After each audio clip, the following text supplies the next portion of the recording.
Hi, it's Caleb with Tarrytown RV. I'm out here at a 2022 Bullitt Premier 24 RK. We're going to be doing an orientation today. We'll start right up here in the front with your power tongue jack. So you have light switch here and extend and retract to raise and lower to hook and unhook from your vehicle. Then behind that you have your two 20-pound propane tanks with the regulator in the middle. Just point this towards the tank you're using. So you can switch between the two. And you have your location for your batteries back here. There's room for up to two. And you do have a battery disconnect. That's this little red knob. Then turn this to the right like it is now. So this little notch is pointing towards us. That means your batteries are turned on. If I turn this to the left, that disconnects the batteries. If you want your batteries to charge when you're hooked up to your vehicle or to shore power, you do want to be sure that that is in the on position. So turn that back towards us like that.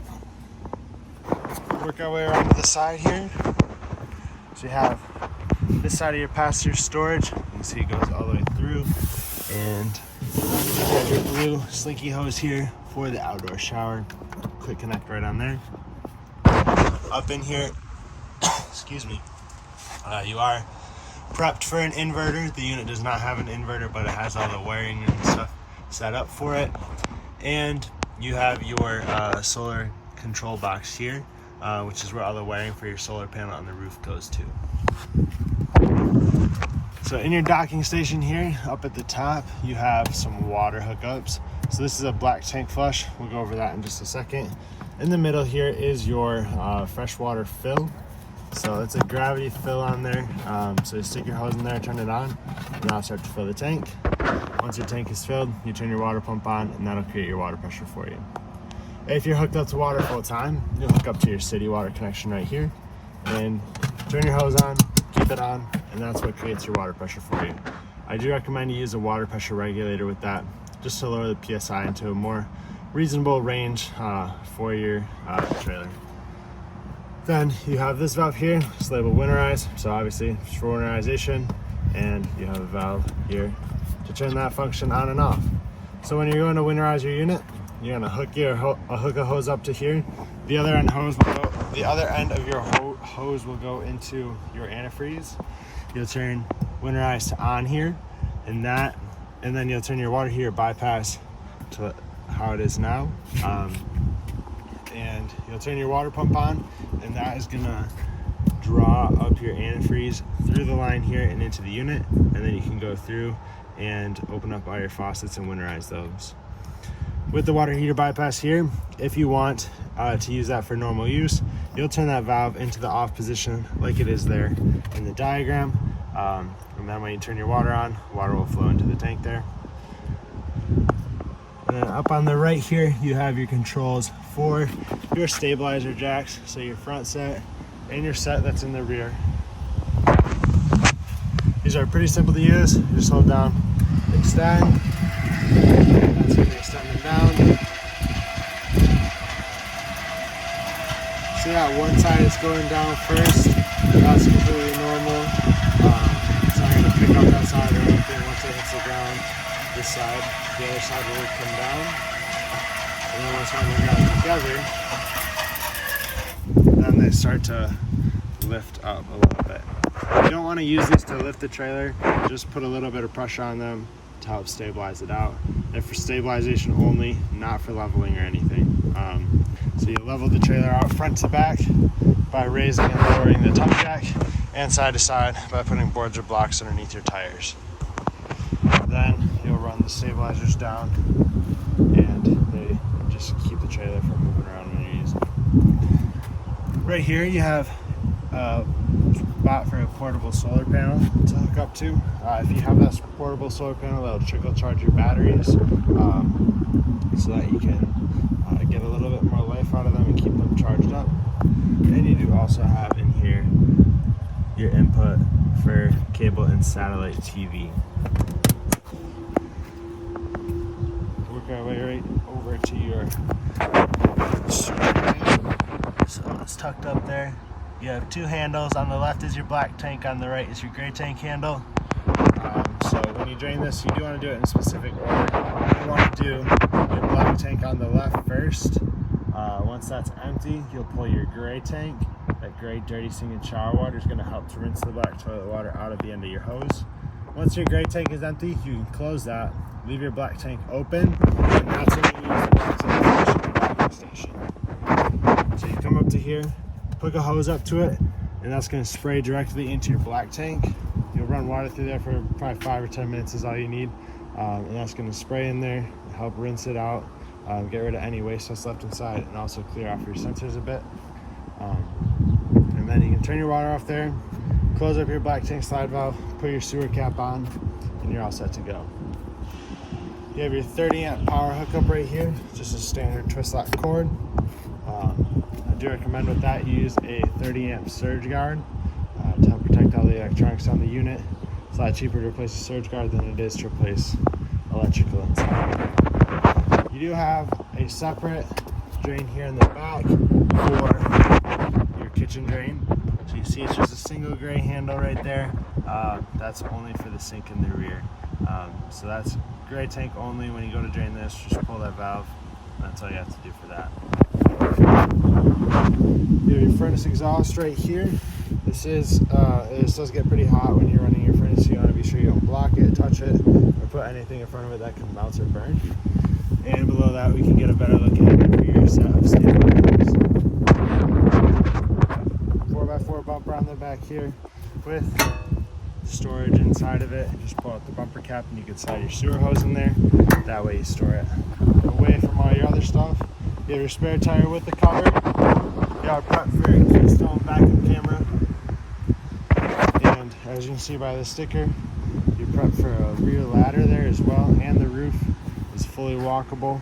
We do recommend you get up on the roof around about once a year at least, to help just go check out the seals, check out your roof, make sure there's no rips, tears or anything, hit a branch or something and make sure it doesn't snag it.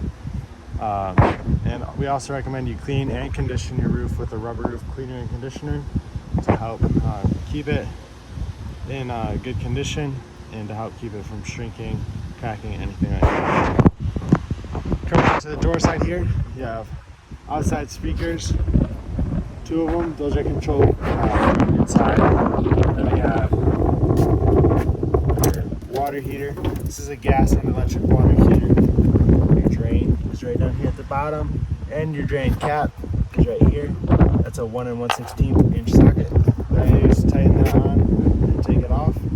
The switches for gas and electric portion are both inside on your control panel. So we'll take a look at that in a bit. But one thing to note here, you do want to be sure there's water in the tank before you turn it on. To do that, pull on your relief valve, and when water comes out of there, that'll signify that it's full, and then you can turn it on whichever source you want. If you turn it on when there's no water in the tank, that's going to burn up your elements really quickly, and you'll have to get those replaced.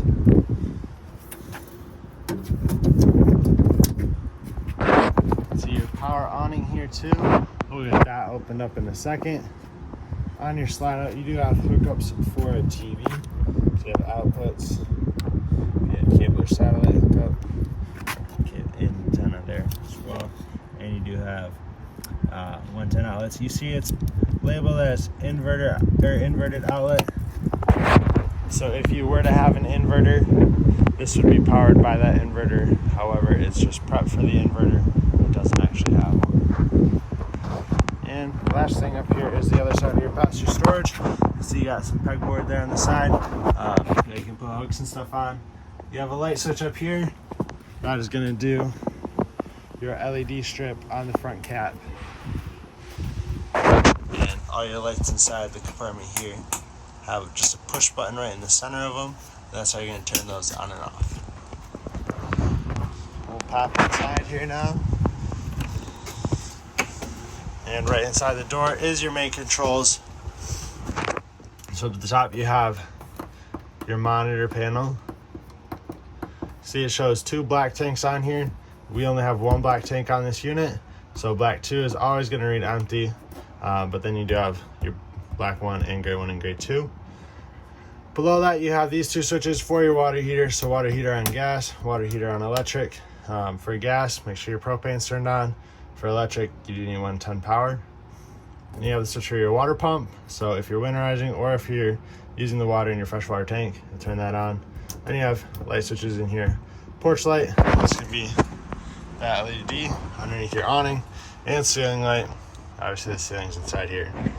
And as you can see, we have the slide outs in right now. There's not much walking room anywhere besides just the main entryway. But we can get this open here, so we're gonna do glide room 1 out. That's gonna be your door side slide here. And you can see the cable mechanism up top.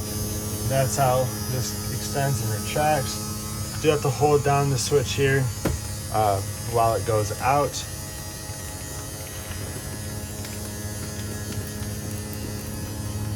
But once we get it up against the side, so you got to finger off the button. So that, as you can see, there's a little gap, but this is fully extended. If I hit out anymore, it's not doing anything. Then we'll do glide room 2. Hold that out. That's for your theater seats here.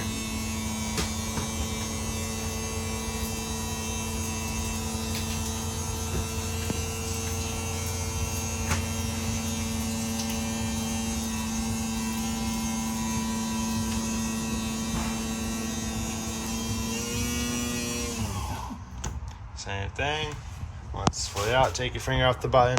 And the last one here is your awning. So awning, extend and retract. Same thing, you gotta hold the switch down.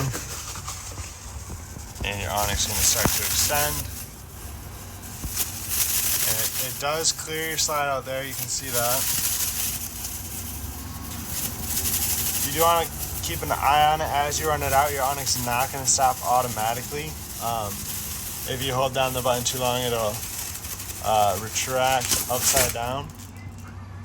Let's see if I can.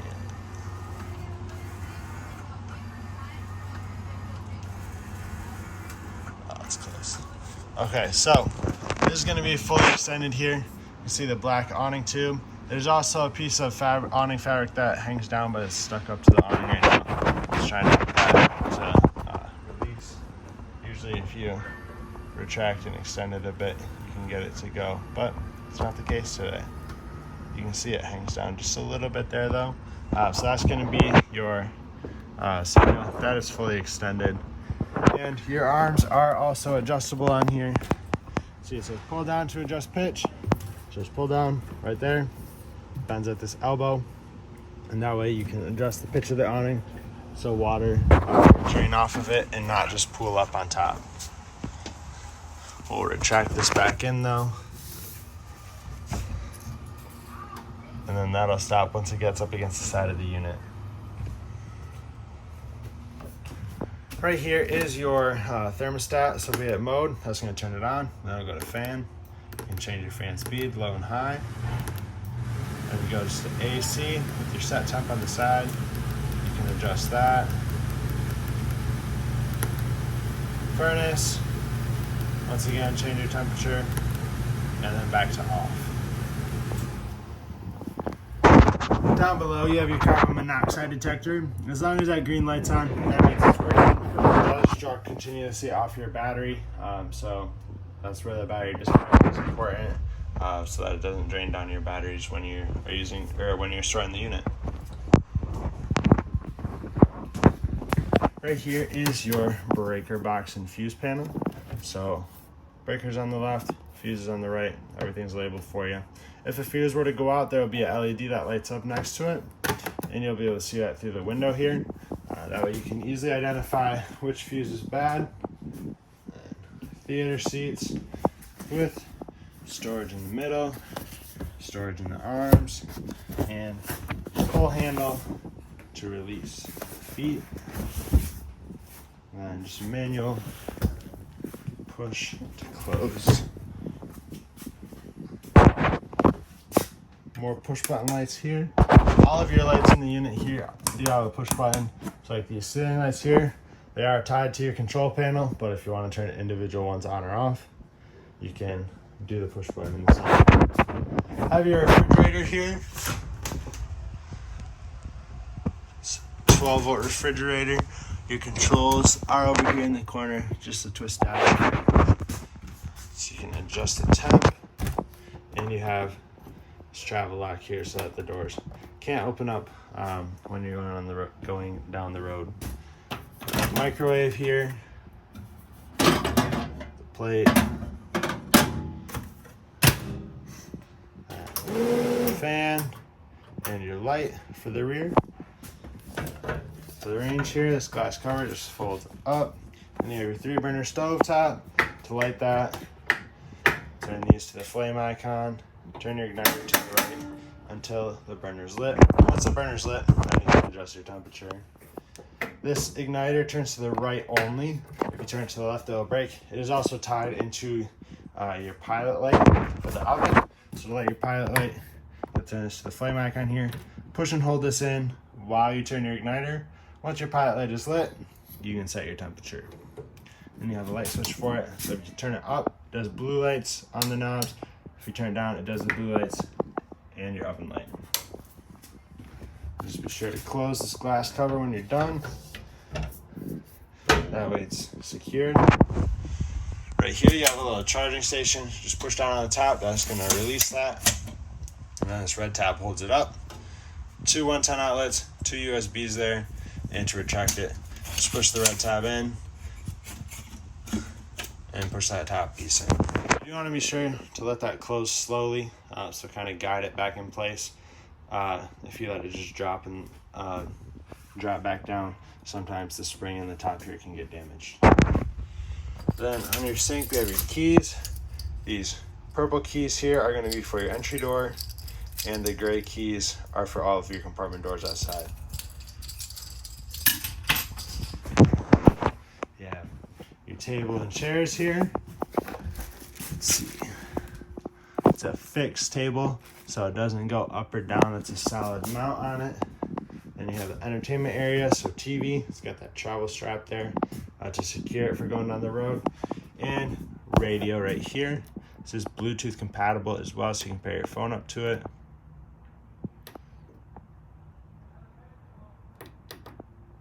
There you go. Turn this down. So at the top here you see zone 1 and zone 2. Zone 1 on. Hold it down to turn it off. That's your inside speakers. Zone 2. That is your outdoor speakers outside on the sidewall. And you can choose radio, USB, Bluetooth, change other sources on there. You have all inputs here on the bottom, so USB, HDMI, and you have aux hookup as well. If you just tap the button, that turns it to mute. Hold this down, that turns it off, and the power button turns red. Head into the bathroom here now. So your toilet has a full panel flush. Halfway down brings water into the bowl. All the way down flushes it into your tank.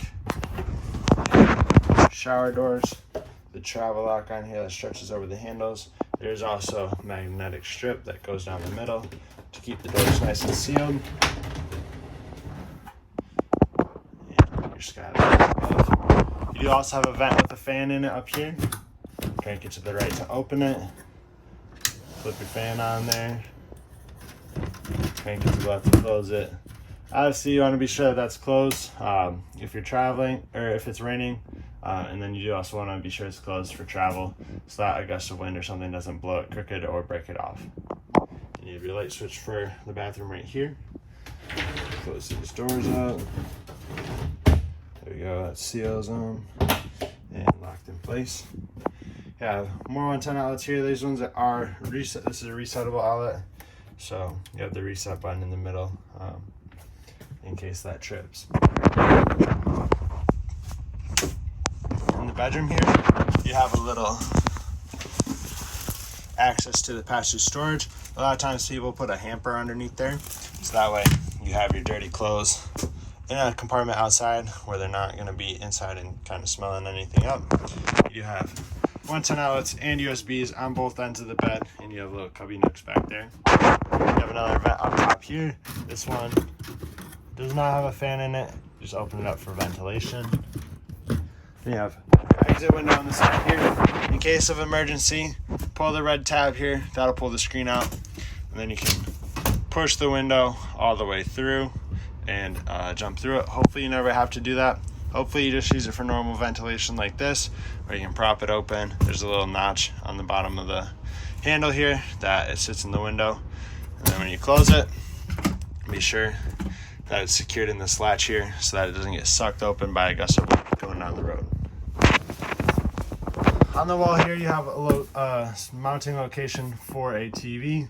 There's a backer built into the wall. Just use a stud finder to find exactly where that's located at. They don't always center the sticker on the backer from factory, unfortunately. And then up above are your hookups for that. But that should be everything for the Bullitt here. I hope this video is helpful to you. If you have any questions, feel free to reach out to us. Thank you for choosing Tarrytown RV.